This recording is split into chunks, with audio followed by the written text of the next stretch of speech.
dijimos, si el alcohol era terciario, la eliminación va a ser monomolecular, se hace en medio ácido. Entonces, ¿qué pasa? Se protona el oxidrilo del alcohol, de tal manera que, porque el oxidrilo no es un buen grupo saliente, entonces necesitamos un ácido para que facilite la ruptura carbono-oxígeno, y de esta manera, como el oxígeno queda cargado positivamente, está más lábil la unión carbono-oxígeno. Se rompe esta unión de tal manera que se forma el intermediario, que es el carbocatión terciario. Por eso el mecanismo transcurre por una E1. Y en la segunda etapa, el hidrógeno adyacente a ese carbono deficiente en electrones se pierde el hidrógeno como protón, y el enlace que une el carbono con el hidrógeno forma el doble enlace. De tal manera que lo que obtenemos es el 2-metilpropeno en este caso. O sea, un solo, ya sea que se pierda este hidrógeno, o que se pierdan este hidrógeno o este hidrógeno de cualquiera de los carbonos adyacentes al carbono deficiente en electrones, vamos a tener un solo alqueno. Pero en el caso de tener este compuesto, por ejemplo, un otro alqueno sustituido, 2-metil-2-butanol, ¿sí?, que también es un alcohol terciario, pero en este caso se puede obtener como producto el 2-metil-1-buteno o el 2-metil-2-buteno, ¿sí? Si ustedes recuerdan, cuando dimos eliminaciones en la unidad 6, en los productos de eliminación, cuando se pueden obtener, se obtiene una mezcla de isómeros, predomina aquel que se encuentre más sustituido, ¿sí? Entonces, siempre se va a obtener en mayor proporción la olefina, o sea, el alqueno que esté más sustituido. En este caso va a ser el 2-metil-2-buteno,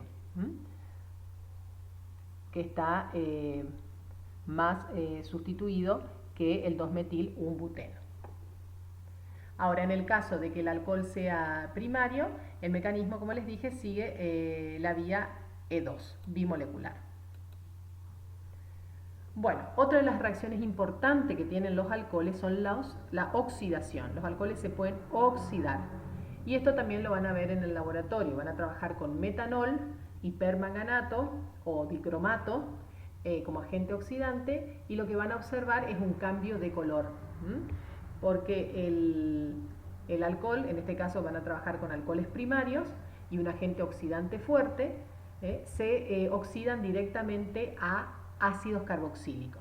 Ustedes en el laboratorio lo que van a observar es un cambio de color. Si utilizan permanganato, van a cambiar de color de violeta a marrón. En el caso de que utilicen un medio ácido, pueden usar permanganato en medio ácido, la oxidación va a ser mayor, y, o sea, y la reducción a la cual llegue el permanganato es mayor porque se obtiene el dióxido de manganeso, entonces el producto es de color amarillo, ¿sí? El dióxido de manganeso. Van a ver un cambio de violeta a amarillo. Y en el caso que utilicen permanganato en medio alcalino, se va a formar, o sea, el alcohol se oxida a ácido carboxílico, al ácido carboxílico correspondiente, y el permanganato se reduce a dióxido de manganeso, o sea que van a obtener un precipitado marrón, o sea, un menor estado de oxidación del manganeso en un medio alcalino. Pero el producto final de ambos medios es el ácido carboxílico. Esos serían los alcoholes primarios si utilizamos agentes oxidantes fuertes. Pasan por el estado aldehídico, pero no se puede aislar el estado aldehídico porque se forma como un hidrato, y eso automáticamente se oxida hacia la formación del ácido correspondiente. Si uno quiere obtener, aquí por ejemplo tienen el caso, un ejemplo, el 2-etil-2-metil-1-butanol en presencia de permanganato en medio alcalino, van a obtener la sal, y bueno, esa sal luego se puede acidificar y obtener el ácido correspondiente. En el caso de que, bueno, como les dije, se puede formar también, utilizar no solo permanganato, sino dicromato de potasio. Si uno quiere trabajar con un alcohol primario y obtener el aldehído correspondiente de ese alcohol primario, debemos utilizar otro agente oxidante que no sea ni permanganato ni dicromato, sino que sea un agente oxidante más débil, como es el clorocromato de piridinio, que es este compuesto que está aquí. Entonces, en ese caso, se utiliza clorocromato de piridinio, clorocromato de piridinio, en medio no polar, o sea, utilizando diclorometano a 25 grados, no como en el caso anterior del permanganato, donde utilizamos un medio acuoso.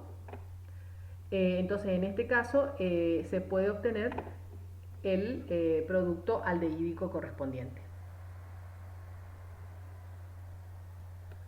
Ahora, si trabajamos con alcoholes secundarios, cualquiera sea el agente oxidante que trabajemos, con cualquier agente oxidante, en este caso generalmente se utiliza ácido crómico, con los alcoholes secundarios se va a obtener una cetona como producto.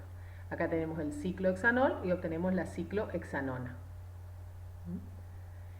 Y en el caso de alcoholes terciarios son los que no pueden dar reacción de oxidación, porque carecen del hidrógeno, carecen de este hidrógeno, carecen de un hidrógeno en alguna de estas posiciones, que es el que reacciona con el ácido orgánico, con el ácido inorgánico, perdón, en este caso sí, el ácido crómico para dar el reactivo. Entonces, como no hay un hidrógeno aquí, en ninguno de estos tres carbonos unidos al carbono, entonces la reacción no continúa. Por eso no hay oxidación de alcoholes terciarios, o sea, los alcoholes terciarios no reaccionan. En el organismo, los alcoholes también se oxidan, pero en este caso los agentes oxidantes son enzimas que efectúan estas reacciones semejantes a las que estuvimos viendo, con la ayuda de complejos como coenzimas. Una de ellas es la dinucleótido de nicotinamida, el NAT. Entonces la oxidación se lleva a cabo ¿dónde? En el caso del organismo, en el hígado de los alcoholes, que es un paso clave en el intento de que el organismo se libere de ese alcohol ingerido. Finalmente lo que se produce es dióxido de carbono y agua. A su vez, como dijimos, el etanol se prepara por la fermentación de las melasas, de las melasas negras y los residuos que resultan de la purificación de la caña de azúcar por oxidación. Entonces el almidón de los granos y de las papas y el arroz se pueden fermentar y de igual manera producir etanol, que algunas veces se lo llama también a este tipo de alcohol de grano. El alcohol comercial, como ya dijimos, el más importante es el alcohol etílico, donde se lo vende al 95%. ¿Qué significa eso? Que tiene 95% de alcohol y 5% de agua. El alcohol etílico se utiliza como ingrediente en las bebidas alcohólicas, en los vinos, en la cerveza, en el whisky, y por otra parte tiene un uso como solvente, como combustible, como antiséptico, todos los usos que ya habíamos visto del etanol. Bueno, otro tipo de alcoholes que hemos clasificado en la primera parte de la teoría eran los alcoholes alifáticos, que son todos los que hemos visto hasta ahora, y después teníamos los alcoholes aromáticos, que son aquellos que están unidos, donde el oxidilo está unido a un anillo aromático. Es el caso del alcohol bencílico. El alcohol bencílico es un líquido incoloro que se lo aísla de la goma de benzoína y que se lo obtiene a partir de este árbol. En el laboratorio lo podemos obtener a partir de la reducción del benzalaldehído. El benzalaldehído es el aldehído aromático por excelencia. Este es el alcohol bencílico, o también llamado fenilmetanol. Otro tipo de alcoholes son los alcoholes no saturados, por ejemplo el 2-propenunol, que es el alcohol alílico, o el alcohol vinílico. Estos son alcoholes no saturados. En el caso del alcohol vinílico es un derivado del cloruro de vinilo que se utiliza para la obtención de polímeros, al igual que el acetato de vinilo. Son polivinilos que se usan en los pegamentos. Aquí tenemos el 2-propenunol, o sea el que les dije recién, el alílico o alcohol alílico, conocido con ese nombre vulgar, y el alcohol vinílico, que es el 2-propenal, que es este que figura acá en la estructura. Otro tipo de alcoholes que son terpenos en realidad, la estructura terpénica, son el nerol y el geraniol. Son isómeros, esos que están aquí, lo van a ver más adelante como terpenos, le dije recién, porque corresponden a esa familia, pero como tienen el grupo oxidrilo, van a tener propiedades de alcohol. Tenemos el nerol, es este isómero cuando el grupo oxidrilo con el metilo se encuentran hacia abajo, y cuando está en dirección hacia arriba es el geraniol. Estos son isómeros, y la mezcla de estos se encuentra en el lemongrass, en el aceite de limón. Bueno, otro tipo de alcoholes son los alcoholes polihidroxilados, es decir, cuando hay más de un grupo oxidrilo en la estructura. Tenemos el más conocido, es el etilenglicol, que es este que está aquí en la estructura, o 1,2-etanodiol, ese es el nombre UPAC. Es un líquido viscoso con sabor ligeramente dulce, se lo utiliza como anticongelante, es muy soluble en agua y tiene un elevado punto de ebullición porque puede formar uniones puente hidrógeno, o sea que al tener mayor posibilidad de formar puente hidrógeno son más interacciones y por lo tanto se necesita mayor temperatura para producir el cambio de estado. Se lo obtiene a partir de compuestos dihalogenados, es decir, que tengan dos halógenos aquí por sustitución. Se obtiene, como habíamos visto anteriormente en los métodos de preparación, el etilenglicol.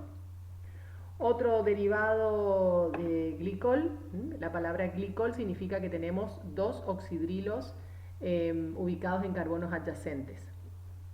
Otro glicol importante es el pinacol, que es este que figura aquí en la estructura, en la filmina, es el tetrametilenglicol, conocido con ese nombre también, o 2,3-dimetil 2,3-butanodiol, el nombre UPAC. Este pinacol tiene la particularidad que a partir de un reordenamiento o de una transposición, que es un reordenamiento, son sinónimos, llamada transposición pinacolínica, podemos obtener una cetona, o sea, a partir de este que es un alcohol, obtener por una transposición intramolecular una cetona. Solamente tratando el pinacol con ácidos minerales se puede producir esta transposición. Aquí tenemos la transposición pinacolínica, tenemos el pinacol en medio ácido, se puede utilizar cualquier ácido inorgánico, ácido clorhídrico, ácido bromídrico, ácido sulfúrico, y en este caso, ¿qué ocurre? ¿Cómo es el mecanismo? El protón se va a unir a cualquiera de los dos oxígenos que tienen pares electrónicos para ceder, de tal manera que se logre labilizar la unión carbono-oxígeno, porque como hemos dicho, los oxidrilos no son buenos grupos salientes. De esta manera se rompe el enlace y el carbono queda deficiente en electrones y se pierde agua. Y aquí se obtiene un carbocatión terciario. Y aquí es donde viene la transposición. En este caso, este grupo, hay una migración del grupo, se rompe el enlace del carbono del metilo y va a transponer, diríamos, a la otra ubicación del carbono. De tal manera que entonces eso va a permitir que el hidrógeno, como este carbono va a quedar deficiente en electrones, el oxígeno va a tener tendencia a atraer su par electrónico que lo une con el hidrógeno y formar un nuevo enlace con el carbono, y este hidrógeno se va como protón. Entonces se restituye el ácido que utilizamos como catalizador, en este caso para la reacción. Y así se forma la pinacolona, o la 1,2,3,3 dimetil-2-butanona. Ese sería el nombre UPAC. Esa es la particularidad que tiene este glicol, el pinacol, que por una transposición intramolecular, porque es la migración de un grupo metilo dentro de la misma estructura, se obtiene otro compuesto que en este caso es una cetona. Bueno, como les dije, se cree que tiene dos partes esta transposición. La primera es la pérdida del agua y la segunda es la transposición del carbocatión por medio de un desplazamiento 1,2, que es lo que vimos recién del grupo metilo. Otros alcoholes polihidroxilados son el glicerol, o conocido vulgarmente como glicerina, cuyo nombre UPAC es el 1,2,3-propanotriol, que también es un líquido viscoso, incoloro, muy soluble en agua y tiene también un sabor dulce. A partir del glicerol se puede obtener la trinitroglicerina, que es un explosivo.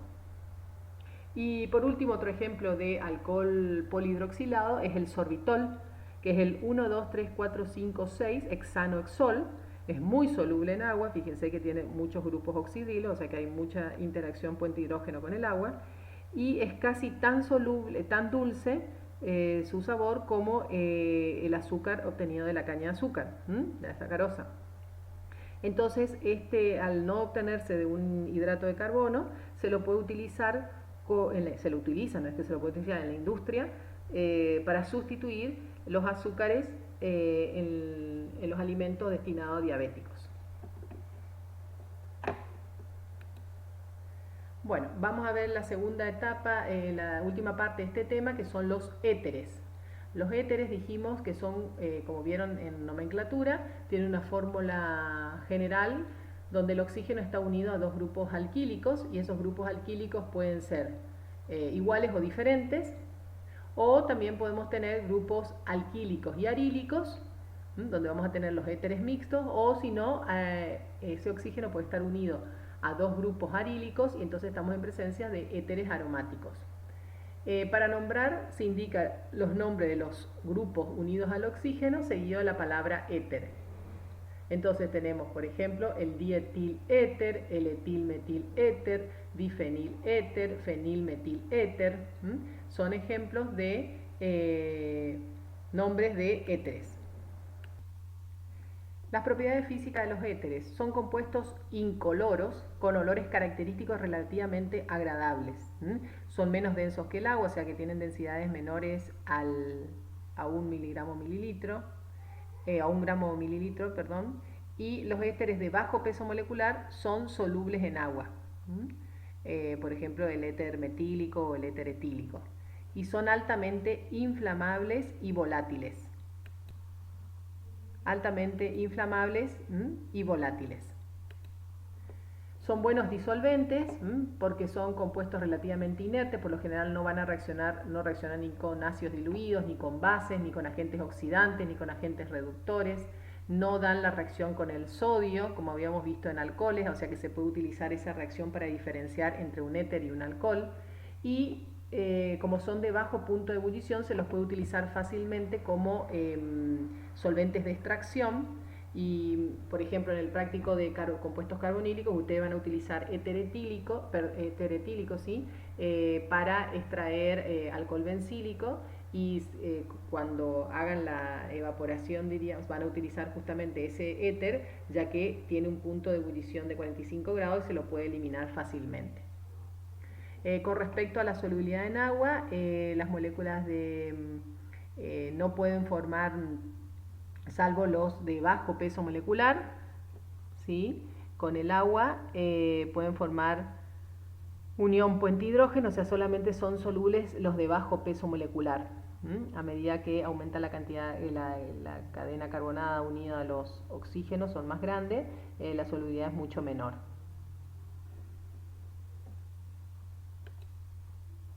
Otro riesgo que uno tiene al trabajar con éteres es que pueden contener peróxidos orgánicos que son explosivos. Si uno deja mucho tiempo la botella de éter mal cerrada y en contacto con, obviamente va a estar en contacto con el oxígeno, al no estar bien cerrada, se pueden formar peróxidos orgánicos y esos peróxidos orgánicos son explosivos. Por ejemplo, el diisopropiléter en presencia de oxígeno puede formar primero el hidroperóxido y después el diisopropilperóxido, o sea, un peróxido orgánico. Por eso uno debe tener mucho recaudo cuando se trabaja con éter, guardar bien la botella, siempre tiene que estar en botellas color caramelo porque se pueden oxidar fácilmente, y siempre alejados de la llama cuando uno calienta. Nunca en contacto directo con la llama, o que haya algún mechero cerca, porque son, como les dije anteriormente, explosivos los éteres y muy volátiles. ¿Cómo se obtienen los éteres? Una de las formas de obtener es por deshidratación de alcoholes. Generalmente los éteres simétricos, es decir, que tienen los dos grupos alquílicos iguales, pueden obtenerse a partir de alcoholes primarios y se prepara en gran escala principalmente para ser usados como disolvente estos éteres. El más importante de los éteres que se obtiene a partir de este tipo de reacción es el éter etílico. El éter etílico es el éter que está unido a es el oxígeno unido a dos grupos etilo, ¿no? También se lo conoce, eso también quiero aclararles, como éter sulfúrico al éter etílico, justamente porque en la industria se lo utiliza al ácido sulfúrico como agente deshidratante, que es lo que está aquí abajo, para obtener este éter etílico. Entonces, al utilizar el ácido sulfúrico, se le ha puesto el nombre, digamos, comercial de éter sulfúrico, pero el éter no es que en la estructura del éter etílico hay un azufre o hay un grupo sulfito o sulfóxido. Bueno, ¿cómo se da la reacción? La reacción se realiza en medio sulfúrico y la misma es controlada cuando uno, en base a las condiciones que establece para esa reacción. Porque ¿cuál es esta reacción? Puede estar en competencia con la formación de alquenos. Entonces, para preparar etileno, que también es a partir de alcohol, se trabaja con temperaturas de 180 grados Celsius. En cambio, para preparar éter etílico, por calentamiento se utiliza, temperaturas de 140 grados Celsius, agregando continuamente alcohol para que se mantenga en exceso la presencia de alcohol y se forma esta estructura y se forma el éter etílico. Otra forma de obtener éteres es por la síntesis de Williamson. Es la síntesis de éteres más fiable y más versátil, es la más usada en este caso para éteres no simétricos, no como en el caso anterior de la deshidratación de alcoholes, que es para éteres simétricos. La síntesis de Williamson, como dijimos, es para obtener éteres no simétricos. Se trabaja primero con alcóxidos mediante la reacción de un alcohol con sodio o con potasio o con hidruro de sodio. Y luego se sigue un mecanismo SN2, ese ion alcóxido con un haluro de alquilo primario. Entonces se obtiene el alcóxido primero correspondiente y luego se trata con un haluro de alquilo y se produce una sustitución nucleofílica de tipo bimolecular. Acá tenemos el 3,3-dimetil 2-pentanol en presencia de hidruro de sodio para primero formarse el alcóxido de sodio correspondiente y luego ese alcóxido de sodio es el que reacciona con el yoduro de metilo para formar el 2-metoxi-3,3-dimetil pentano. El rendimiento es alto, el 90%. Otra con respecto a los éteres, como dijimos, son estructuras bastante compuestos muy inertes, o sea, no reaccionan con ácidos, no reaccionan con ácidos diluidos, ni con bases, ni con agentes oxidantes. Generalmente se lo utiliza, como dijimos, como solventes de extracción. Pero cuando reaccionan con ácidos, se produce la ruptura de la unión etoria. Entonces uno puede utilizar esta reacción para conocer el tipo de éter con el que está trabajando, identificar el éter porque justamente va a romper la unión etérea. En este caso, los éteres pueden reaccionar con ácido bromhídrico, con ácido yodhídrico concentrado, ya que son reactivos, son suficientemente ácidos para protonar al éter. ¿Qué ocurre? El protón del hidrácido se une a uno de los pares electrónicos del oxígeno, de tal manera que eso hace que el oxígeno quede cargado positivamente y se rompa la unión oxígeno-carbono. De esta manera el carbono se paga como carbocatión y se va a unir al halógeno del hidrácido, formándose en este caso un alcohol y un haluro de alquilo. Como se trabaja con hidrácido en exceso, ese ácido puede protonar nuevamente al oxígeno, ¿sí? Y producir nuevamente la ruptura oxígeno-carbono y obtenerse como producto derivados haluros de alquilo y agua en la reacción.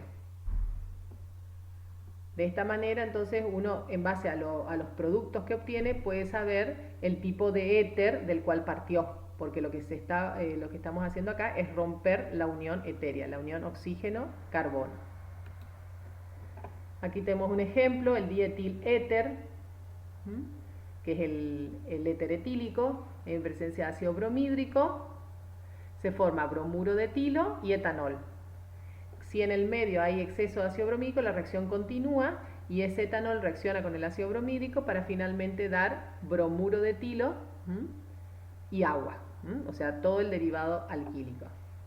El mecanismo va a depender de las condiciones y de la estructura del éter. Un grupo alquílico primario tiende a sufrir generalmente es un mecanismo SN2, como decimos, mientras que un terciario tiende a hacerlo por un mecanismo SN1. Y la ruptura de la unión etérea es una reacción que es de gran utilidad para determinar, como les dije anteriormente, la estructura de los éteres más complejos, principalmente los de origen animal.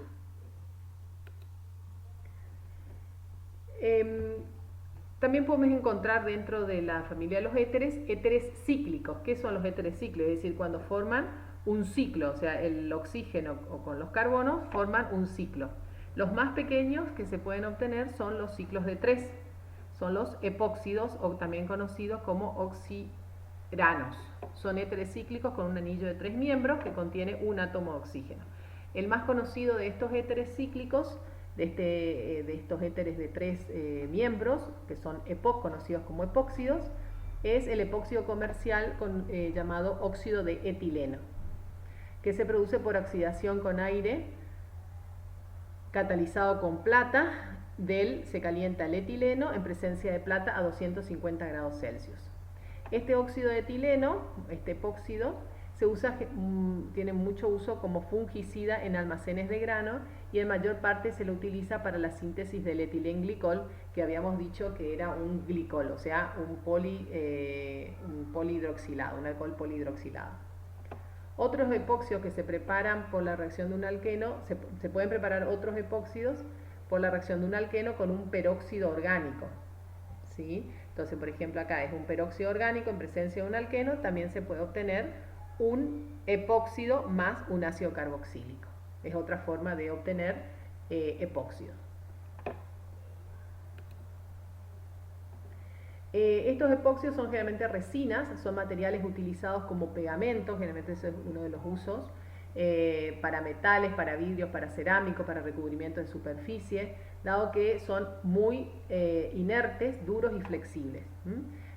Pueden presentar bajo distintas formas físicas, líquidos, viscosos o sólidos. Bueno, los epóxidos, debido a esa tensión que presentan, porque los enlaces con el carbono están tensionados debido a que son miembros de 3, van a ser muy reactivos. Entonces, mucho más que otros éteres que vamos a ver más adelante, o sea, otros éteres cíclicos de mayor cantidad de número de miembros en la estructura cíclica. Entonces, estos epóxidos de 3 miembros pueden reaccionar con agua en medio ácido, y pueden formar glicoles, o sea, se va a romper la estructura epóxida y se va a formar un glicol. Y de esta manera también vamos a saber de qué tipo de esta reacción sirve para saber conocer el tipo de epóxido o dónde se encontraba la unión epóxido en la estructura.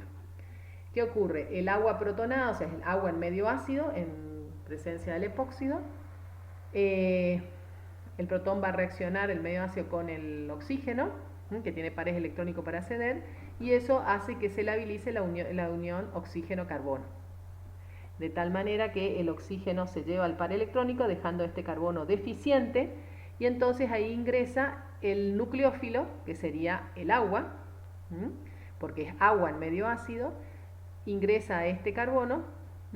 El agua, obviamente, como ingresa por el lado del oxígeno, queda positivo porque cede su par electrónico para formar el enlace, entonces debe perder un protón para restituir su octeto, y ese protón que se pierde nuevamente vuelve al medio de reacción para acidificar el agua, que se obtiene como producto un diol.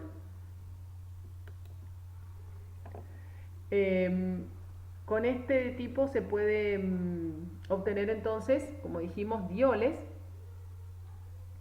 Y aquí tenemos un ejemplo con el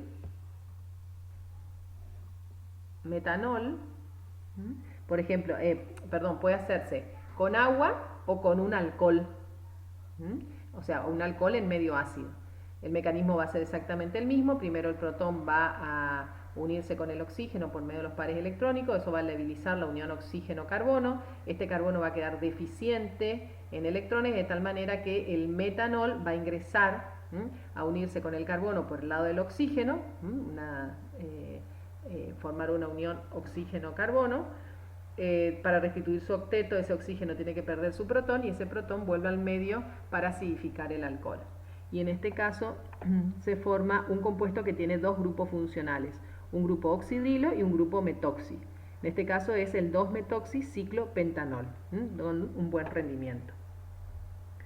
Bueno, existen otros tipos de éteres que van a ver más adelante en el segundo curso de orgánica, que es orgánica 2, donde el éter está formado, éteres cíclicos, por mayor cantidad de miembros. Tenemos generalmente éteres de 5 o de 6 átomos de carbono. Ahí tenemos el tetrahidrofurano, que es de 5, el oxano, que es de 6, el 1,4-dioxano, donde en ese caso ya hay dos oxígenos formando parte del ciclo o de los miembros junto con el carbono de la formación de los ciclos. Estos compuestos son solubles en agua y se utilizan generalmente como disolventes orgánicos. Bueno, con esto entonces terminamos la unidad